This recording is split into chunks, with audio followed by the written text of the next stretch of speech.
Hello, good morning, नमस्कार। सभी का स्वागत है पावर ऑफ नॉलेज लीगल मेरे इस चैनल पे। आई होप सब अच्छे से पढ़ाई कर रहे होंगे, कंपटीशन में लगे होंगे और इस जो सोशियोलॉजी सीरीज़ हम चला रहे हैं इतने दिनों से, उसका भी आनंद ले रहे होंगे, इससे बहुत कुछ सीख रहे होंगे। तो आज हम कल के ही कंटिन्यूएशन में हैं, हम थ्योरीज़ ऑफ रिलीजन कर रहे थे। तो आज हम दो व्यूज़ ले रहे हैं और इसमें पहला पार्सन्स का है, यानी टैलकट पार्सन्स का evolutionary structural function theory of religion, और दूसरा मार्क्सिस्ट व्यू ऑफ रिलीजन लेंगे। शुरू करें आज का सेशन, लेट्स गेट स्टार्टेड। देखिए, Parsons evolutionary structural function theory of religion. Religion, according to Parsons, is a part of cultural system which provides guidelines in the form of beliefs, norms, value, etc. for the social action to be performed. तो person का ये मत था कि जो religion है वो क्या है, एक कल्चरल सिस्टम है, यानी ये कल्चर से ही आ रहा है, जो कि हमें क्या प्रोवाइड करता है, गाइडलाइन प्रोवाइड करता है। एक तरह से हमें निर्देश के फॉर्म में होता है कि कुछ बिलीव्स हैं, कुछ नॉर्म्स हैं, यानी बिलीव्स मतलब जो कुछ विश्वास इसमें आ गए हैं उनके थ्रू, ठीक है। नॉर्म्स यानी कुछ रूल्स हैं, वैल्यूज़, जो वैल्यूज़ हम फॉलो करते हैं, यानी कि जैसे मान लीजिए सत्य बोलने का ये वैल्यू सिस्टम में ही होता है। कई लोग झूठ भी बोलते हैं, ये उनका वैल्यू सिस्टम है, ठीक है। किसके लिए होता है? ताकि सोशल एक्शन परफॉर्म हो सके, ठीक है।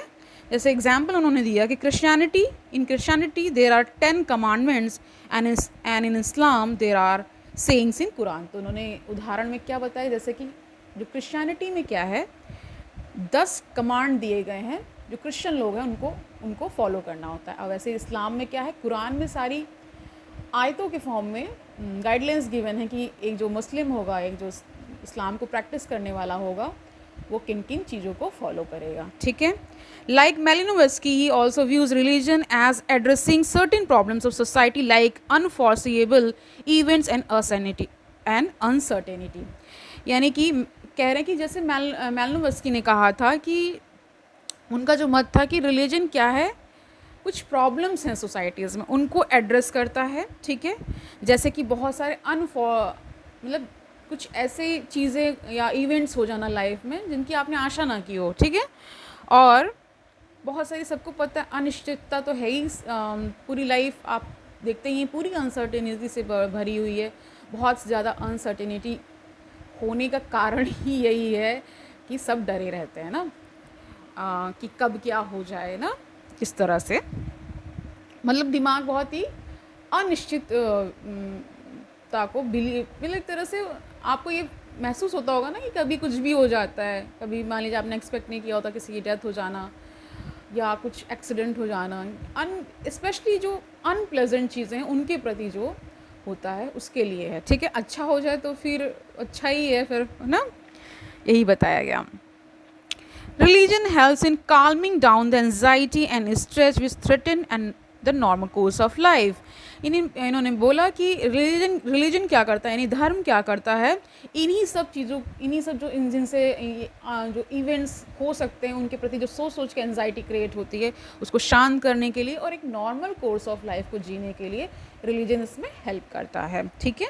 It provides a range of answers and makes suffering meaningful. अब बताते हैं कि ये बहुत सारे आंसर्स देता है और जो आपको सफरिंग हो रही होती है, जो भी जिस चीज़ से आप पीड़ित होते हैं, गुजर रहे होते हैं, उसको मीनिंग देता है कि ये हो रहा है तो क्यों हो रहा है, ऐसा करते हुए चलते हैं।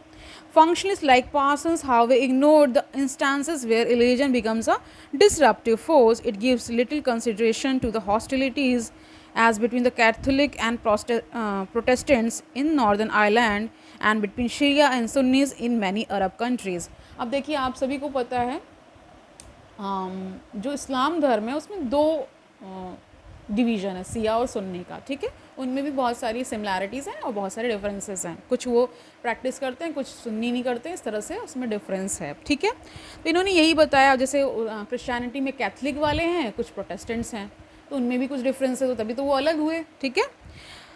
तो ये इस तरह से बताया जा रहा है कि बहुत सारे जो इश्यूज़ लाइफ में आते हैं, चाहे वो किसी की भी लाइफ है, किसी भी धर्म को फॉलो करते हो, तो उन सबको टैकल करने के लिए एक तरह से धर्म उसमें हेल्प करता है, ऐसा व्यू है, ठीक है। आप देखिए मार्क्सिस्ट व्यू देख लीजिए रिलीजन का। Karl Marx viewed religion from a conflict point of view and termed it as opium of masses which numbs their sufferings resulting from class exploitation. अब देखिए कार्ल मार्क्स का बहुत ही ये चर्चित कथन है कि जो धर्म है वो क्या है, एक तरह से ओपियम का काम करता है मासेस के लिए, ठीक है। और आपको पता ही है कि कॉन्फ्लिक्ट थ्योरीज़ में, जितनी भी कॉन्फ्लिक्ट थ्योरीज़ के जो उनमें एक तरह से उसको बढ़ावा देने वाले या कह सकते हैं उनके फाउंडिंग फादर्स में कार्ल मार्क्स का नाम आता है। ये सभी को पता होगा जिन्होंने भी सोशियोलॉजी को फॉलो किया है, उसकी सीरीज़ को फॉलो किया है। मैंने कार्ल मार्क्स को पढ़ाया हुआ है, तो उसमें उन्होंने क्योंकि देखिए जो भी यहाँ पे सोशियोलॉजिस्ट थ्योरीज़ देते हैं या अपना जो भी वो काम करते हैं, वो आसपास जो घटित हो रहा होता है उनके आसपास, उसी से वो इंस्पायर होते हैं, उनको अंदर से कॉलिंग आती है कि ये करना चाहिए, ये ऐसा क्यों है, और इस तरह के उनके अंदर क्वेश्चंस आते रहते हैं ना, ठीक है। तो इन्होंने क्या कहा कि ये जो मासेस हैं यानी जो आम जन है उसका क्या है, एक ओपियम का काम करता है रिलीजन, जो कि उनकी सफरिंग्स को नम कर देता है, यानी एक तरह से जैसे नमनेस हो जाती है ना फिंगर्स में, जहाँ महसूस होना बंद हो जाता है, तो वैसे ही है, मतलब सफरिंग तो अपनी जगह रहती है लेकिन उनको नम कर देता है मासेस को, ठीक है। और ये एक्सप्लॉयटेशन, जो क्लास एक्सप्लॉयटेशन होता है, यानी बड़े जो लोग हैं, बड़े वर्ग जो के लोग हैं, जो कैपिटलिस्ट क्लास है, वो नीचे वाली क्लासेस को एक्सप्लॉयट करती है, सभी को पता है। According two marks, man makes religion, religion doesn't make man. तो ये इन्होंने कहा, क्या कहा कि जो आदमी है वो रिलीजन को बनाता है, ना कि रिलीजन आदमी को बनाता हो, ठीक है, ऐसा उनका मत था। Men are made into believing the power lies in the supernatural and not with the man themselves. अब कह रहे हैं कि आदमी को ये बिलीव कराया जाता है, ठीक है, आर मेड इनटू बिलीविंग कि जो पावर है, जो शक्ति है, वो कहाँ लाई करती है, किसी सुपर नेचुरल थिंग में लाई करती है, उसके अंदर नहीं है, यानी मैन के पास कोई शक्ति नहीं है। Religion appears as the external force controlling man's destiny. अब कह रहे हैं रिलीजन एक तरह से बाहरी फोर्स का काम करता है, जो कि क्या कंट्रोल करता है, इंसान का भाग्य, डेस्टिनी को कंट्रोल करता है। But in reality it is man made. But कह रहे हैं इसकी असलियत क्या है कि ये मैन मेड ही है। Religion is also a reflection of relationship involve in the process of production. अब इन्होंने देखिए उससे भी जोड़ दिया अपना, क्या कि रिलीजन जो है वो क्या है, एक तरह से रिफ्लेक्शन है। किस चीज़ का रिफ्लेक्शन है? Relationship involve in the process of production, यानी प्रोसेस ऑफ प्रोडक्शन में जो रिलेशनशिप बनता है एक कैपिटलिस्ट का, एक लेबर क्लास का, वो भी क्या है, यही सब चीज़ें बता रही हैं। क्योंकि जो अपर क्लासेस हैं वो एक बहुत ही कह सकते हैं क्लासिकल व्यू ना रखते हुए क्या मॉडर्न व्यू रखते हैं रिलीजन के प्रति, ठीक है। लेकिन जो लेबर क्लास है वो तो सिर्फ ईश्वर को ही मानता है कि वही हमारे दुख को हर लेगा, इस तरह से उनका कॉन्सेप्ट रहता है। तो आगे देखिए, religion doesn't exist in a communist society as the social conditions which produce it disappear. तो बता रहे हैं जो कम्युनिस्ट सोसाइटी होती है, जहाँ पे कम्युनिस्ट का यहाँ मतलब है साम्यवाद, ठीक है, जो कम्युनिज्म है साम्यवाद है ना, तो बता रहे कि जब वहाँ पे साम्य का मतलब ये जब सब चीज़ बराबर हो जाएंगी तो फिर वहाँ किसी अन्य फोर्स की ज़रूरत ही नहीं है। समझ पा रहे होंगे कि जब वहाँ पे हर चीज़ बहुत ही अच्छे से डिवाइडेड है, कंसंट्रेशन ऑफ वेल्थ नहीं है, कुछ वैसा दुख नहीं है, तो फिर किसी गॉड की आवश्यकता नहीं है, ऐसा वो कह रहे हैं। तो कह रहे हैं कि जो सोशल कंडीशंस उसमें ऐसी हो जाती हैं कम्युनिज्म में या जो कम्युनिस्ट सोसाइटी में, कि वहाँ पे रिलीजन डिसअपियर हो जाता है अपने आप ही, ठीक है, क्योंकि जो कंडीशंस रिलीजन को खड़ा करती हैं वही डिसअपियर हो जाती है ना। ओके, अकॉर्डिंग टू लेनिन, बहुत चर्चित नाम है, सुना होगा आपने। According to Lenin, religion is a kind of spiritual gin. अब गिन का मतलब क्या होता है? A strong colourless alcoholic drink. एक ड्रिंक है, ठीक है, उसको गिन बोलते हैं, in which the slaves of capitalism drawn into human shapes drawn their human shapes and their claim to any decent life। अब इसमें बता रहे हैं कि जो कैपिटलिज्म के जो दास हैं वो क्या करते हैं, इसी से क्या ह्यूमन शेप सब कुछ बन रहा है ना, इसी तरह से, और वो क्या क्लेम करते हैं, एक डिसेंट लाइफ को क्लेम करते हैं, ठीक है। ये लेनिन का मत है, ठीक है।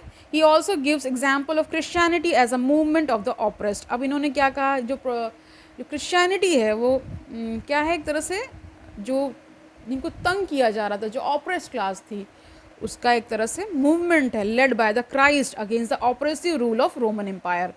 अब ये क्राइस्ट के बारे में आप जानते होंगे, तो उनका ही बात कही जा रही है कि रोमन एम्पायर में जो भी आतताई शक्तियाँ थीं या जो उन पे अत्याचार हो रहा था, एक तरह से उन्होंने मूवमेंट, क्राइस्ट ने मूवमेंट चलाया कि सब कुछ बराबर है या सब लोग बराबर हैं, आप क्यों ऐसा करते हैं। इस तरह से क्राइस्ट की बहुत सारी स्टोरीज प्रचलित हैं, ठीक है। Religion dulls the pain of oppression by promising a paradise in afterlife. अब देखिए क्या कर रहा है रिलीजन, कि डल्स मतलब उसको कम कर देना पेन को ना, और ये प्रॉमिस करना कि एक पैराडाइज है, एक स्वर्ग है इस लाइफ के परे ना। मेकिंग वर्च्यू ना, मेकिंग वर्च्यू ऑफ कह रहे हैं making virtue of suffering and by doling out hopes of supernatural intervention. अब बता रहे हैं कि जो भी आपके गुण होंगे उसके अनुसार जो भी आपको सफरिंग्स मिलेंगे, जिस तरह से आपने कर्म किए होंगे, है ना, और सुपर नेचुरल इंटरवेंशन होता रहेगा और एक दिन फिर आपको क्या स्वर्ग मिलेगा आफ्टर दिस लाइफ, ठीक है। Religion also justifies the position of man in particular strata in case of Hinduism. अब हिंदुज़म की बात आ गई, यानी हिंदुत्ववाद जो है उसमें क्या है कि रिलीजन बताता है कि जो आपको जन्म मिला, जिस जगह आप जन्मे हैं, वो क्या है, आपके कर्मों का ही फल है।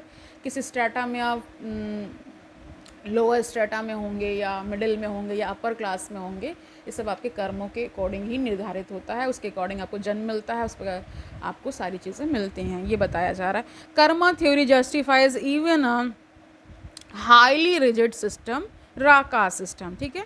अब कर्मा जो थ्योरी वो कहती है कर्म के अनुसार ही आपको अमुक पर्टिकुलर क्लास में आपको क्या मिल रहा है, जन्म मिल रहा है, उसी अकॉर्डिंग आप सारी चीज़ें भोग रहे हैं।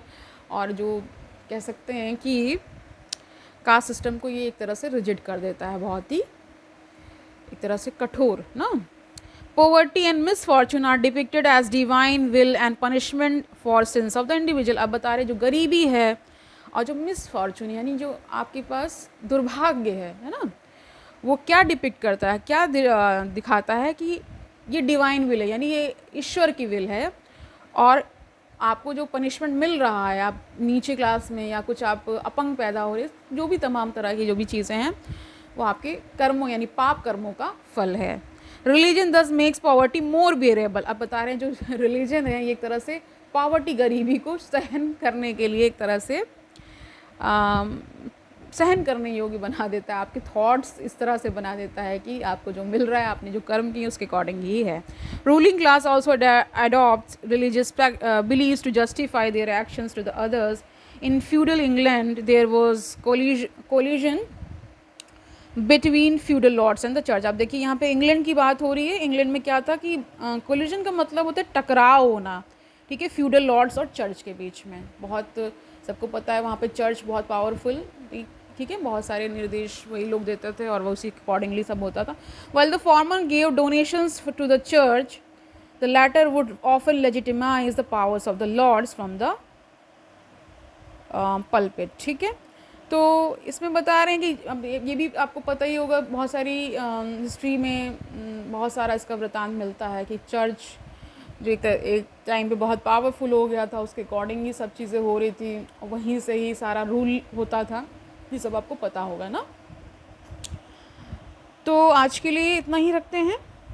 कल हम इसके बारे में टाइप्स ऑफ रिलीजियस प्रैक्टिसेस करेंगे, जिसमें एनिमिज्म कर लेंगे, ठीक है। बहुत ठीक है, तो अच्छे से पढ़िए, अच्छा पढ़ेंगे तभी अच्छा करेंगे ना। Don't take burden. All the best.